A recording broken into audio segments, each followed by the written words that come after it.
నమస్కారం. వందే మాతరం మీడియాకి స్వాగతం. హెడ్లైన్ చూద్దాం.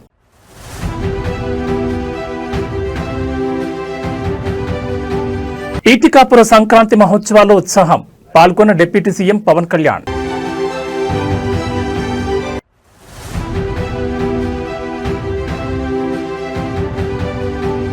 వర్సిటీ భూములపై కాంగ్రెస్ సర్కార్ కుట్రలు. కాంగ్రెస్ ప్రభుత్వంపై కేటీఆర్ సంచలన ఆరోపణలు.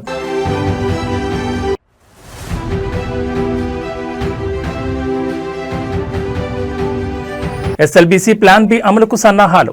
మన్నేవారిపల్లి అవుట్లెట్ నుంచి టీబీఎం తొలగింపు.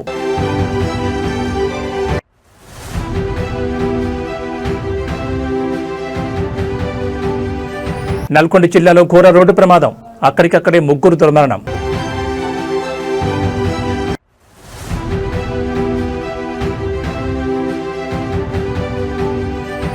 శ్రీవారి మెట్టు మార్గంలో చిరుత సంచారం. నడక మార్గాన్ని తాత్కాలికంగా మూసేసిన టీటీడీ. ఇక వివరాలు చూస్తే ఏపీలో సంక్రాంతి సందడి మొదలైంది. ఉభయ గోదావరి జిల్లాలతో పాటు కృష్ణా, గుంటూరు జిల్లాలో సంక్రాంతి సంబరాలు, ముగ్గుల పోటీలతో పండగ శోభ 4 రోజుల ముందే వచ్చేసింది. వీధుల్లో హరిదాసుల సందడి, రంగవల్లుల్లో గొబ్బెమ్మలు, ఆరుబయట పిండి వంటలు, చుట్టాల కబుర్లు, బంతి భోజనాలు, కోడి పందాలతో పండగ హడావిడి మొదలైంది. డిప్యూటీ సీఎం పవన్ కళ్యాణ్ సొంత నియోజకవర్గమైన పిఠాపురంలో పీఠికాపుర సంక్రాంతి మహోత్సవ వేడుకలను ఆయన ప్రారంభించారు. ఈ సందర్భంగా చిన్నారులకు భోగి పండ్లను పోసి ఆశీర్వదించారు. అనంతరం రాష్ట్ర పర్యాటక శాఖ ఆధ్వర్యంలో హస్తకళలు, చేనేత కళల గొప్పతనాన్ని చాటి చెప్పేలా ఏర్పాటు చేసిన స్టాళ్లను ఆయన పరిశీలించారు. ప్రధానమంత్రి మాతృవందన యోజన కింద గర్భిణీ స్త్రీలకు ప్రభుత్వం తరపున సారిని అందించి ఆశీర్వదించారు. వారికి పోషకాహార కిట్లను అందజేశారు. అనంతరం సంక్రాంతి మహోత్సవాల్లో పవన్ కళ్యాణ్ ఉత్సాహంగా పాల్గొన్నారు. అక్కడి కళాకారులతో కలిసి సరదాగా డాన్స్ చేయగా పవన్ స్టెప్పులకు అభిమానులు కేరింతలు కొట్టారు. ఆవిష్కరణ మహోత్సవ వేడుకలకు మరి ఈ వేదిక సిద్ధంగా ఉంది. హరిజనులు, అదేవిధంగా కూచిపూడి నృత్య ప్రదర్శనలు, తింసా నృత్యాలు, ఇలా అంగరంగ వైభవంగా సాంస్కృతిక కళాత్మక రూపాలతో గౌరవ ఉప ముఖ్యమంత్రి వర్యులు వారికి స్వాగతం పలకడం జరుగుతోంది. గట్టిగా చప్పట్లతో కళాకారులతో వారు కూడా నేరుగా పాల్గొని సాంస్కృతిక కార్యక్రమాలతో వారు అందరూ కూడా వారిని ఎంతగానో ఎంకరేజ్ చేస్తున్నటువంటి సందర్భం మనం చూస్తున్నాం. తింసా నృత్యం మన అందరికీ తెలుసు. యూనివర్సిటీ భూములపై కాంగ్రెస్ ప్రభుత్వ వ్యవహారాన్ని బీఆర్ఎస్ వర్కింగ్ ప్రెసిడెంట్ కేటీఆర్ తీవ్రంగా ఖండించారు. హైదరాబాద్లోని నందినగర్ నివాసంలో కేటీఆర్తో మౌలానా ఆజాద్ నేషనల్ ఉర్దూ యూనివర్సిటీ విద్యార్థులు సమావేశమయ్యారు. యూనివర్సిటీకి చెందిన 50 ఎకరాల భూమిపై కాంగ్రెస్ ప్రభుత్వం చేస్తున్న కుట్రలపై చర్చించారు. అనంతరం కేటీఆర్ మీడియాతో మాట్లాడుతూ ఉర్దూ యూనివర్సిటీని నిర్వీర్యం చేసే కుట్రలను విద్యార్థులు వివరించారని తెలిపారు. ఓఆర్ఆర్ కోసం మౌలానా ఆజాద్ నేషనల్ ఉర్దూ యూనివర్సిటీ గతంలో 32 ఎకరాలు ఇచ్చిందని కేటీఆర్ తెలిపారు. కాజాగూడ లింక్ రోడ్ కోసం మరో 7 ఎకరాల భూమి ఇచ్చారని పేర్కొన్నారు. ఇప్పుడు మళ్లీ 50 ఎకరాల భూమిపై రేవంత్ సర్కార్ కుట్రలు చేస్తోందని ఆరోపించారు. ప్రస్తుతం రాష్ట్రం రియల్ ఎస్టేట్ బ్రోకర్ చేతిలో ఉందని అన్నారు. అగ్రికల్చర్ యూనివర్సిటీ, హెచ్సియు భూములపై రేవంత్ కుట్రలు చేస్తారని మండిపడ్డారు. హెచ్సియులో 10,000 కోట్ల కుంభకోణం జరిగితే కేంద్రం ఎందుకు స్పందించడం లేదని ప్రశ్నించారు. యూనివర్సిటీ భూములపై రేవంత్ సర్కార్ విరుచుకుపడుతోందని కేటీఆర్ విమర్శించారు. రాజ్యాంగాన్ని చేతిలో పట్టుకుని రాహుల్ గాంధీ చేస్తుంది ఇదేనా అని ప్రశ్నించారు. మైనార్టీలపై ప్రేమ అంటే ఇదేనా అని నిలదీశారు. 2 లక్షల ఉద్యోగాలు ఏమయ్యాయని కాంగ్రెస్ అగ్రనేత రాహుల్ గాంధీని ప్రశ్నించారు. మళ్ళీ తిరిగి 2-2.5 ఏళ్లలో కేసీఆర్ గారి ప్రభుత్వం వస్తుంది. వచ్చిన తర్వాత ఇదే యూనివర్సిటీలో ఆ ల్యాండ్ లోనే ఎక్స్పాన్షన్ కి కావాల్సిన డబ్బులు కూడా అవసరమైతే స్టేట్ గవర్నమెంట్ నుంచి మేమిచ్చి మీకు అండగా నిలబడతాం. Future expansion also we will take responsibility if the central government does not act. We will add infrastructure, we will come back and we will stand by the students. And in this fight they are meeting every political party, they are meeting every political leader. I wish them the best. We are with you. We'll raise our voice in all forums. We'll raise our voice in Rajya Sabha where we have representation. We'll also come with you to Delhi if need be. Delhi भी आएंगे और union government से भी सवाल करेंगे कि क्यों कर रहे हो आप ये लोग ये सब. तो इसीलिए मैं आपसे कहना चाहता हूं, మీడియా కూడా నేను ధన్యవాదాలు చెప్తాను. ఎందుకంటే మీరు అందరూ కూడా ఇష్యూని సపోర్ట్ చేస్తా ఉన్నారు. సెంట్రల్ యూనివర్సిటీలో ఎట్లా అయితే ఈ ప్రభుత్వం భూములను గుంజుకునే ప్రయత్నం చేసిందో ఇక్కడ మౌలానా ఆజాద్ యూనివర్సిటీలో కూడా అదే రకంగా భూములను లాక్కునే ప్రయత్నం చేస్తున్నది. మరి నిన్న ఏం జరిగింది? నిన్న రాత్రి 2 ఏళ్లు గడిచిపోయింది, 25 నెలలు దాటిపోయింది. ఇంతవరకు 10,000 ఉద్యోగాలు కూడా ఇవ్వలేదు. మీరు ఏమైనా నీ 2 లక్షల ఉద్యోగాలని చెప్పి పిల్లలు రోడ్డెక్కితే వాళ్ళని ఇష్టం వచ్చినట్టు గొడ్లను కొట్టినట్టు కొట్టి వాళ్ళని 7 పోలీస్ స్టేషన్లో నిన్న ఈ దిక్కుమాలిన ప్రభుత్వం వారిని నిర్బంధించింది. ఈ రోజు కూడా ఉదయం నుంచి మళ్లీ అరెస్టుల మీద అరెస్టులు చేస్తా ఉన్నారు. ఎందుకు? ముఖ్యమంత్రి గారు అక్కడేదో బట్టల షాప్ ఓపెనింగ్ కోతున్నట్ట దానికోసం ఆ రోడ్ పోతుంటే ఎక్కడ ముఖ్యమంత్రికి అడ్డం వచ్చి నోటిఫికేషన్ లేవి అని నిలదీస్తారు, ముఖ్యమంత్రిని దిగ్బంధం చేస్తారన్న భయంతో ఇలా పోలీసులను అడ్డం పెట్టుకుని ఇంకోటి మనం చూస్తూ ఉంటాం సినిమాల్లో, టీవీల్లో సీరియల్ కిల్లర్లను చూస్తుంటాం. అట్లాగే ఈ కాంగ్రెస్ ప్రభుత్వం ఎట్లా ఉందంటే సీరియల్ స్నాచర్ వీళ్ళు. ఇది మొదటిది కాదు, ప్రభుత్వ భూమి వీళ్ళు లాక్కునే ప్రయత్నం చేస్తున్నది. మీకు గుర్తుండాలి, ప్రొఫెసర్ జయశంకర్ గారి పేరు మీద ఉన్న వ్యవసాయ విశ్వవిద్యాలయం నుంచి 100 ఎకరాల స్థలాన్ని తీసుకున్నారు. అక్కడ విద్యార్థులు మొత్తం పోరాటం చేసినా, ఆందోళన చేసినా వారి ఉద్యమాన్ని అణిచివేసి 100 ఎకరాలు తీసుకుని అక్కడ హైకోర్టు కడతామని చెప్పి వారు ప్రభుత్వం వారు ఆనాడు కూడా స్వాధీనం చేసుకున్నారు. రాష్ట్రంలో ఎక్కడా భూమి లేదన్నట్టు విశ్వవిద్యాలయం మీద పడి ఆ ల్యాండ్ గుంజుకున్నారు. ఆ తర్వాత హైదరాబాద్ సెంట్రల్ యూనివర్సిటీలో కూడా ఇదే రకమైన రియల్ ఎస్టేట్ దందా, ఇదే రకమైన రియల్ ఎస్టేట్ వ్యాపారం అక్కడ కూడా చేసే ప్రయత్నం చేసి 400 ఎకరాలు అక్కడ మరి యూనివర్సిటీ భూమిని కూడా తీసుకునే ప్రయత్నం చేస్తే చివరికి సుప్రీంకోర్టు చీఫ్ జస్టిస్ ఆయన స్వయంగా బిఆర్ గవాయి గారు, ఆయన గ్రీన్ బెంచ్ కూడా ఆయనే చూస్తారు కాబట్టి సువమోటోగా ఆయన తీసుకొని ఆదేశాలు ఇచ్చేదాకా వీళ్ళు ఇక్కడ రాష్ట్ర ప్రభుత్వం పట్టించుకోలేదు, కేంద్ర ప్రభుత్వం కూడా పట్టించుకోలేదు. సెంట్రల్ యూనివర్సిటీ భూమి అయినప్పటికీ కేంద్రము స్పందించలేదు. ఇక్కడ రాష్ట్రం అయితే ఒక రియల్ ఎస్టేట్ బ్రోకర్ చేతిలో ఉంది కాబట్టి రాష్ట్రం ఎట్లాగూ వాళ్లే హరాస్మెంట్ చేస్తున్నారు కాబట్టి వాళ్ళు స్వయంగా పట్టించుకోలేదు. కానీ సుప్రీంకోర్టు ఇన్వాల్వ్ అయిన తర్వాత నిజంగా ఒక బాధాకరమైన సంఘటన జరిగింది. సుప్రీంకోర్టు ఇన్వాల్వ్ అయ్యి ఒక సెంట్రల్ ఎంపవర్డ్ కమిటీని వేసిన తర్వాత ఆ కమిటీ చెప్పింది స్పష్టంగా 10,000 కోట్ల కుంభకోణం. అశోక్ నగర్ లో సినిమా థియేటర్ ప్రారంభోత్సవానికి వెళ్తున్న ముఖ్యమంత్రి రేవంత్ రెడ్డిపై మాజీ మంత్రి హరీష్ రావు తీవ్రస్థాయిలో విమర్శలు గుప్పించారు. వినోద కార్యక్రమాలకు వెళ్తున్న ముఖ్యమంత్రికి అదే ప్రాంతంలో ఉన్న నిరుద్యోగుల ఆవేదన వినిపించడం లేదని ఆయన ప్రశ్నించారు. హరీష్ రావు రేవంత్ రెడ్డికి సూటుగా సవాల్ విసిరారు. ఎన్నికల సమయంలో ఇదే అశోక్ నగర్ కు రాహుల్ గాంధీతో కలిసి వచ్చి అధికారంలోకి వచ్చిన మొదటి ఏడాదిలోనే 2 లక్షల ఉద్యోగాలు ఇస్తామని హామీ ఇచ్చారు. ఇప్పుడు అదే అశోక్ నగర్ కు వస్తూ నిరుద్యోగులను కలిసే ధైర్యం మీకుందా అని నిలదీశారు. థియేటర్ పక్కనే ఉన్న సెంట్రల్ లైబ్రరీకి వెళ్లి అక్కడ ఉద్యోగాల కోసం వేచి చూస్తున్న నిరుద్యోగుల పరిస్థితిని చూడాలని రేవంత్ రెడ్డి సూచించారు. అసెంబ్లీలో మంత్రి శ్రీధర్ బాబు అందరికీ ప్రభుత్వ ఉద్యోగాలు ఇవ్వలేమని చెప్పడం నిరుద్యోగులను వంచడమేనన్నారు. బట్టి విక్రమార్క ప్రకటించిన జాబ్ క్యాలెండర్ ఒక జాబ్లెస్ క్యాలెండర్ గా మిగిలిపోయిందని ఎద్దేవా చేశారు. ఇవాళ రేవంత్ రెడ్డి గారు ఒక సినిమా థియేటర్ ఓపెనింగ్ పోతున్నారు. పోనీ మంచిదే, సినిమా టాకీస్ ఎవరు అశోక్ నగర్ లో పిలిచిందట, ఇబ్బంది కత్తిరించినందుకు అశోక్ నగర్ కు పోతున్నారు cinema talkies inauguration. Revanth Reddy మరి పోతున్నావు అశోక్ నగర్ కానీ మరి ఎలక్షన్ల ముందు అదే అశోక్ నగర్ లో సెంట్రల్ లైబ్రరీకి పోయినావు, యాదుకుందా? నువ్వు రాహుల్ గాంధీ కలిసి అశోక్ నగర్ లో ఆ సినిమా టాకీస్ పక్కకే సెంట్రల్ లైబ్రరీ ఉంటుంది. అక్కడ మెట్ల మీద కూర్చొని బిడ్డ మాకు గవర్నమెంట్ వచ్చేటట్టు చేయి, మా గవర్నమెంట్ వస్తే కాంగ్రెస్ ప్రభుత్వం రాగానే 2 లక్షల ఉద్యోగాలు ఒకటే ఏడాది ఇస్తా అని మాట ఇచ్చేచ్చినావు. మరొక్కసారి పోయిరారా అందాక సినిమా టాకీస్ రిబ్బన్ కత్తిరించినాక ఒక్కసారి అశోక్ నగర్ సెంట్రల్ లైబ్రరీకి పోయిరారాదు. పోయి ఏం చేసినావో వాళ్ళకి ఇచ్చిన మాట ఏందో ఒక్కసారి మాట్లాడు.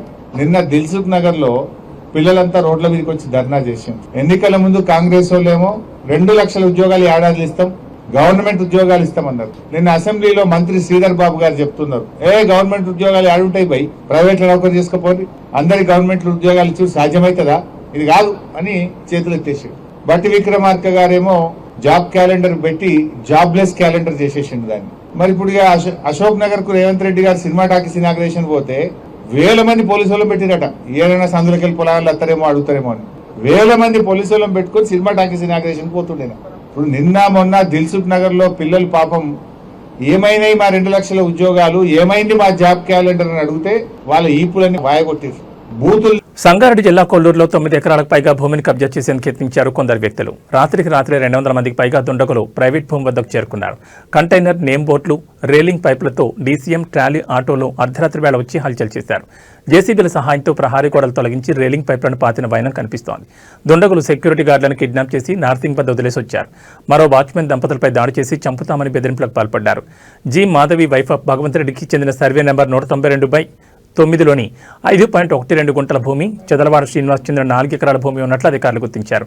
వదిలిపెట్టిన సెక్యూరిటీ గార్డుల ద్వారా సమాచారం అందుకున్న సూపర్వైజర్ పోలీసులకు సమాచారం ఇవ్వడంతో కొల్లూరు పోలీసులు ఘటనా స్థలానికి చేరుకున్నారు. రాత్రి దాదాపు 20 మంది మహిళలు, 12 మంది పురుషులను అదుపులోకి తీసుకున్నట్లు కొల్లూరు పోలీసులు తెలిపారు.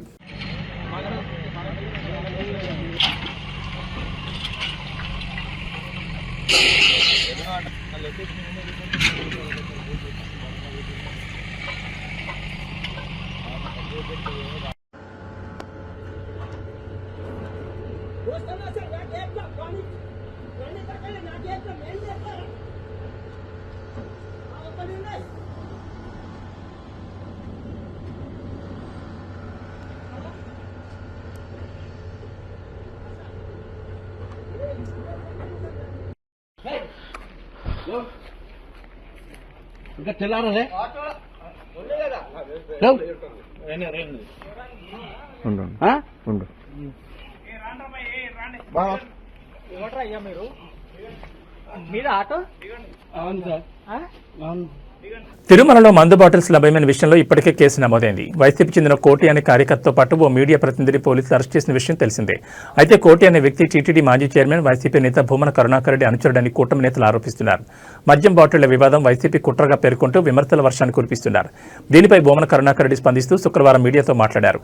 కూటమి ప్రభుత్వం తిరుమల పవిత్రతను దెబ్బతీస్తోందని భూమన ఆరోపించారు. మద్యం బాటిళ్లు లభ్యం అవడం వెనుక వైసీపీ పాత్ర ఉందనేది అవాస్తవమన్నారు. తప్పుడు కేసులు బనాయించి భయపెట్టే ప్రయత్నం చేస్తున్నారని విమర్శించారు. బిఎన్ఎస్ సెక్షన్ 152 కింద కేసు కట్టడం అత్యంత దారుణంగా అభివర్ణించారు. న్యాయమూర్తులు ఉన్నారు కాబట్టి తాము బతికిపోతున్నామన్నారు. లేదంటే వైసీపీ నేతలు కార్యకర్తలు జైళ్లే ఆవాసాలుగా మారేవన్నారు. ప్రస్తుతం TTD chairman BR Naidu private సైన్యాన్ని నిర్వహిస్తున్నారని అనుమానం వ్యక్తం చేశారు. వారే మద్యం తాగి బాటిళ్లను అక్కడ పడేశారని ఆరోపణలు గుప్పించారు. 25 గోను సంచుల నిండా మద్యం బాటిల్ బయటపడిన విషయం నిజం కాదా అని ఆయన కూటమి ప్రభుత్వాన్ని ప్రశ్నించారు. మద్యం బాటిళ్లు వేసింది వైసీపీ కార్యకర్తనే అయితే దూరం నుంచి ఉన్న సీసీటీవీ ఫుటేజ్ కాకుండా దగ్గరగా ఉన్న సీసీటీవీ ఫుటేజ్ విడుదల చేయాలని సీఎం చంద్రబాబుకు సవాల్ విసిరారు. నిజంగా నీవు భక్తిపరుడువే అయితే నిరంతరం కరుణాకర్ రెడ్డి భక్తిపరుడు కాదని మాట్లాడుతున్నావే, ఛాలెంజ్ విసురుతున్నా. ఆ మొత్తం సీసీ ఫుటేజ్ ని బయట పెట్టండి.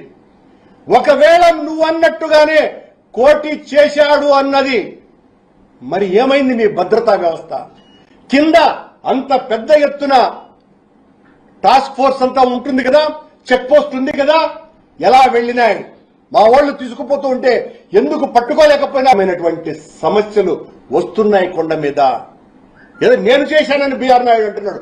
బీఆర్ నాయుడు, నేను చెప్తున్నా, నీ ప్రైవేటు సైన్యం, నీ దళారీ సేన తాగి పారేసి ఉండవచ్చు. నీకెక్కడ భక్తి ఉంది? నువ్వు నీ అరాచకాలకు అంతెక్కడుంది? ఎలా వచ్చాయి నీకు ఇన్ని వేల లక్షల? తిరుమల శ్రీవారి మెట్టు నడక మార్గంలో మరోసారి చిరుత సంచారం కలకలం రేపింది. ఈ మార్గంలో 400 మెట్టు సమీపంలో చిరుత సంచరిస్తున్నట్లు కొందరు భక్తులు గుర్తించి వెంటనే టీటీడీ అధికారులకు సమాచారం అందించారు. దీంతో భద్రతా సిబ్బంది హుటాహుటిన ప్రాంతానికి చేరుకుని పరిస్థితిని సమీక్షించారు. భక్తుల భద్రతను దృష్టిలో ఉంచుకుని టీటీడీ అధికారులు శుక్రవారం ఉదయం శ్రీవారి మెట్టు మార్గంలో రాకపోకలను తాత్కాలికంగా నిలిపివేశారు. మార్గం మొత్తం విస్తృతంగా తనిఖీలు చేపట్టి చిరుత కదలిక లేవని నిర్ధారించుకున్న తర్వాత భక్తులను తిరిగి అనుమతించారు. ఈ నేపథ్యంలో భక్తులు అప్రమత్తంగా ఉండాలని, ఒంటరిగా కాకుండా గుంపులుగా ప్రయాణించాలని అధికారులు సూచించారు. పరిస్థితిని నిరంతరం పర్యవేక్షిస్తున్నామని, భక్తులు భయపడాల్సిన అవసరం లేదని భరోసా ఇచ్చారు. గత కొంతకాలంగా అలిపిరి శ్రీవారి మెట్టు మార్గంలో చిరుతలు, ఎలుగుబంట సంచారం తరచుగా నమోదవుతుండటంతో భక్తులు ఆందోళన చెందుతున్నారు. ఇప్పటికే టీటీడీ ఆయా ప్రాంతాల్లో సీసీ కెమెరాలతో నిఘాను పటిష్టం చేసింది. రాత్రి వేళల్లో భక్తులను గుంపులుగా అనుమతించడం, అటవీ ప్రాంతాల్లో ఆహార పదార్థాలు పడేయొద్దని సూచించడం వంటి జాగ్రత్తలు తీసుకుంటున్న విషయం తెలిసిందే.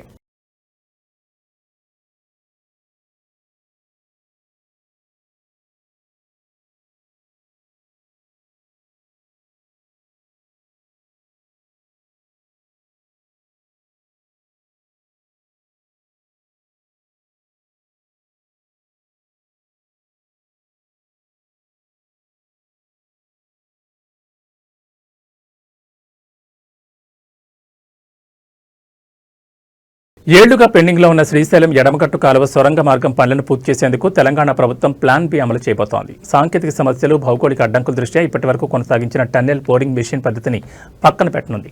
సొరంగం తవ్వకంలో ఎదురవుతున్న అవాంతరాలను అధిగమించేందుకు ఇకపై డ్రిల్లింగ్ అండ్ బ్లాస్టింగ్ పద్ధతిని అనుసరించాలని అధికారులు ప్రభుత్వానికి విన్నవించారు. ఈ మేరకు ఇప్పటికే మన్నేవారిపల్లి అవుట్లెట్ వైపు ఉన్న భారీ టన్నెల్ బోరింగ్ మెషిన్ తొలగించే ప్రక్రియను కూడా విజయవంతంగా పూర్తి చేశారు. ఈ యంత్రాన్ని బయటకు తీసేందుకు ఇంజనీర్లు, సిబ్బంది సుమారు 4 రోజుల పాటు శ్రమించాల్సి వచ్చింది. గత ఏడాది ఫిబ్రవరిలో దోమలపెంట ఇన్లెట్ వైపు సొరంగం లోపల జరిగిన ఘోర ప్రమాదం కారణంగా పనులు పూర్తిగా నిలిచిపోయాయి. ఆ సమయంలో యంత్రాలు ఇరుక్కుపోవడం, భౌగోళికంగా రాళ్ల స్వభావం అనుకూలించకపోవడంతో ప్రాజెక్టు భవిష్యత్ ప్రశ్నార్థకంగా మారింది. 2 వైపులా పనులు ఆగిపోవడంతో ప్రభుత్వం ప్రత్యామ్నాయ మార్గాలపై దృష్టి సారించింది. సొరంగం మార్గంలో ఉన్న శిలల పటుత్వం, భూగర్భ జలాల ఉనికిని తెలుసుకునేందుకు ప్రభుత్వం ఇటీవల హెలిబోర్న్ మ్యాగ్నెటిక్ జియోఫిజికల్ సర్వే నిర్వహించింది. ఈ సర్వే నివేదిక అధికారులకు అందడంతో దాని ఆధారంగా తవ్వక పనులను పునఃప్రారంభించేందుకు సిద్ధమయ్యారు. కొత్త పద్ధతిలో పనులు చేపడితే తక్కువ సమయంలోనే మిగిలిన తవ్వకాలు పూర్తి చేయొచ్చని నిపుణులు భావిస్తున్నారు.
रास्ता दिख रहा है साहब उधर? ओके, दिख रहा है, बोल रहे 100 मीटर 150 मीटर होगा।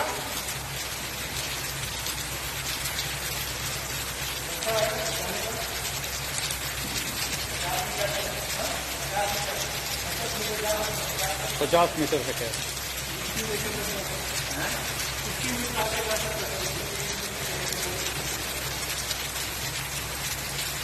कोई दिख रहा है सर?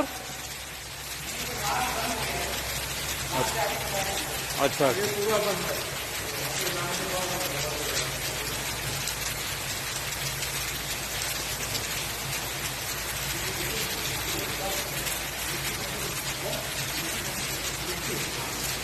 मिट्टी भरी हुई है।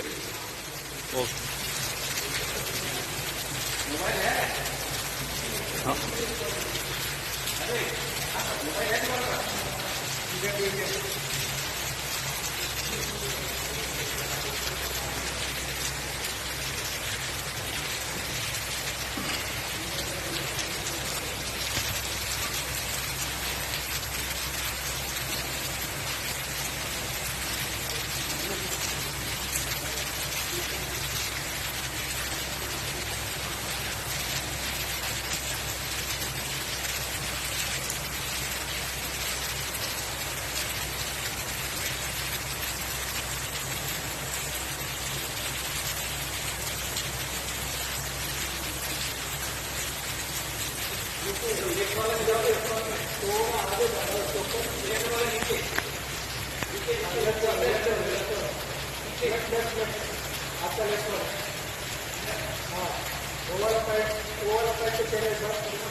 ये ब्लोअर का भी हो सकता है सर, वो आवाज में ब्लोअर आगे लहरा रहा हो ऐसे और ये दूर तक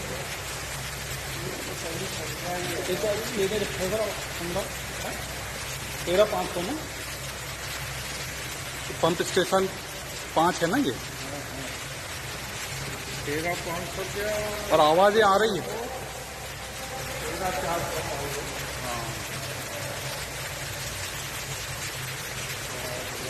मनोज, श्रीनिवास,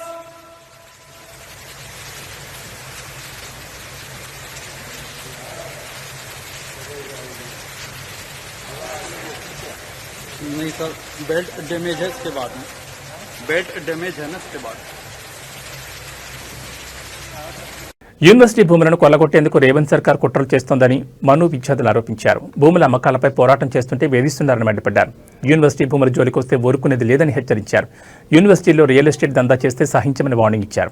రాజ్యాంగం పట్టుకుని తిరిగేవాళ్లు విద్యార్థులకు అన్యాయంపై స్పందించారా అని ప్రశ్నించారు. హైదరాబాద్ నందినగర్లో నివాసంలో కేటీఆర్తో సమావేశం అనంతరం మను విద్యార్థులు మీడియాతో మాట్లాడారు. రేవంత్ సర్కార్ కుట్రలపై ఆందోళన తీవ్రతరం చేస్తామని హెచ్చరించారు. ఈ వ్యవహారంపై ఎంపీలందరూ వెంటనే స్పందించాలని డిమాండ్ చేశారు. మను భూములపై అధికారులు రాతపూర్వకంగా సమాధానం ఇవ్వాలన్నారు.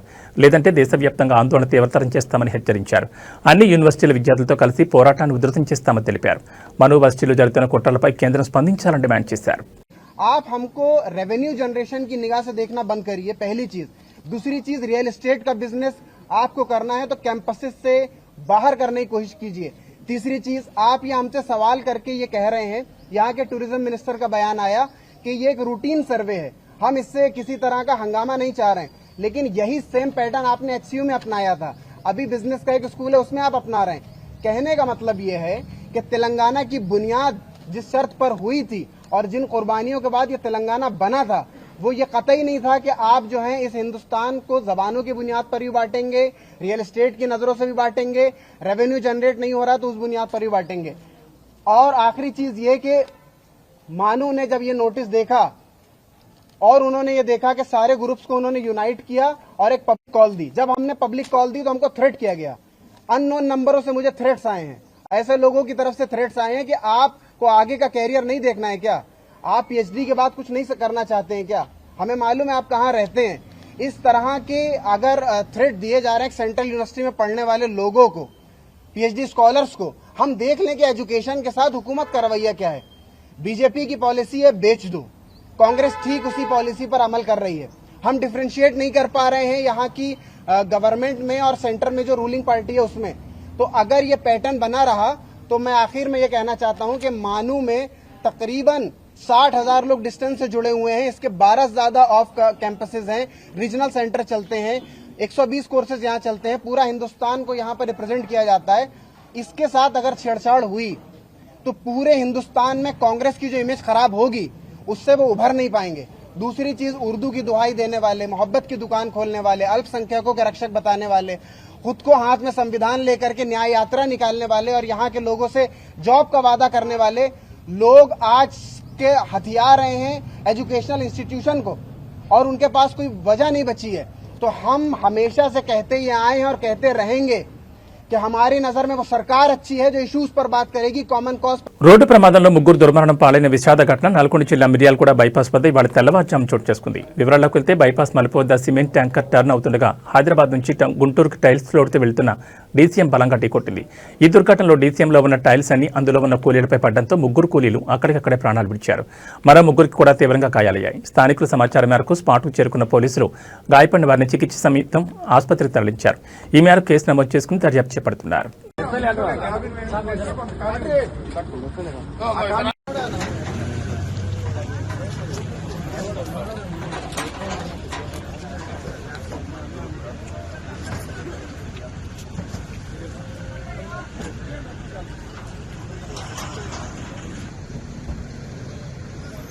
మహబూబాబాద్ జిల్లాలో అగ్ని ప్రమాదం జరిగింది. మరిపేట మండల కేంద్రంలోని హనీ 7 హిల్స్ బార్ అండ్ రెస్టారెంట్లో మంటలు చెలరేగాయి.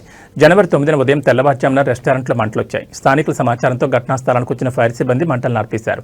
ప్రమాదంలో 2 2-వీలర్ వెహికల్స్ కూడా దగ్ధమయ్యాయి. రెస్టారెంట్ పూర్తిగా దగ్ధమైంది. దాదాపు 40 లక్షల వరకు ఆస్తి నష్టం వాటిల్లినట్టు తెలుస్తోంది. విద్యుత్ షార్ట్ సర్క్యూట్తో ప్రమాదం జరిగినట్టు తెలుస్తోంది. కేసు నమోదు చేసుకుని దర్యాప్తు చేస్తున్నారు పోలీసులు.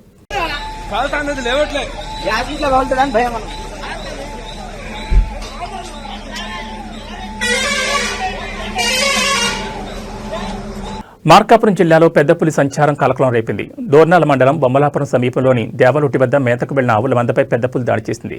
ఈ దాడిలో ఒక ఆవు తీవ్రంగా గాయపడింది. గమనించిన పశువుల కాపరి కేకలు వేయడంతో ఆవును వదిలేసిన పులి ఒక్కసారిగా కాపరిపై దూసుకెళ్లింది. ఇంతలో కొన్న వారంతా కర్రలతో బెదిరించడం అక్కడి నుంచి జారుకుంది.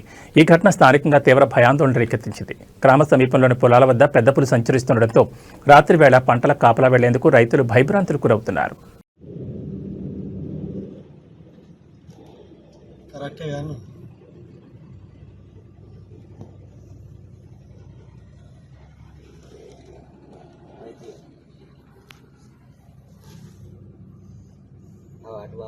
అటు వెళ్తాను బాబా.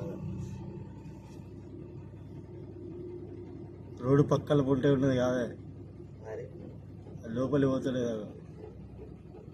పోనీ కొద్దిగా మీద పడదులే, అది ఇవ్వాలని ఏమంటలే అంట. 4-5 రోజులు అవుతుంది.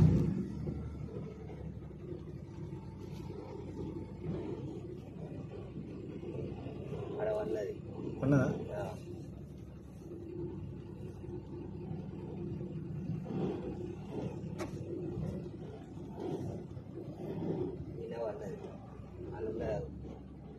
అవునా? ఆరన్ కొట్టు గిన్నె. ఇరాన్ రాజధాని టెహరాన్ ఇతర నగరాల గుండా పెద్ద సంఖ్యలో నిరసనకారులు కవాతు చేస్తున్నట్లు పలు వీడియోల్లో కనిపిస్తోంది. ఇవి ఇరాన్ మత నాయకులకు వ్యతిరేకంగా గత కొన్నేళ్లలో జరిగిన అతిపెద్ద నిరసనలని చెబుతున్నారు.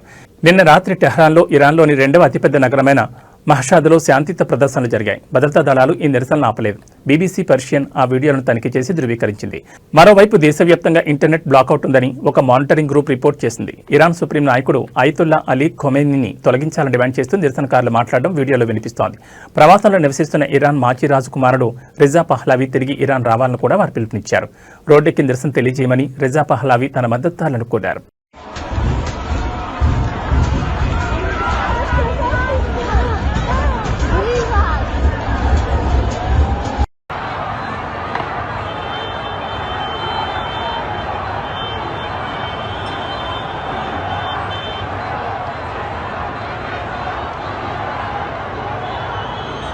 ఇవి ఈ బులెటిన్ విశేషాలు. మరో బులెటిన్లో మళ్ళీ కలుసుకుందాం. నమస్కారం.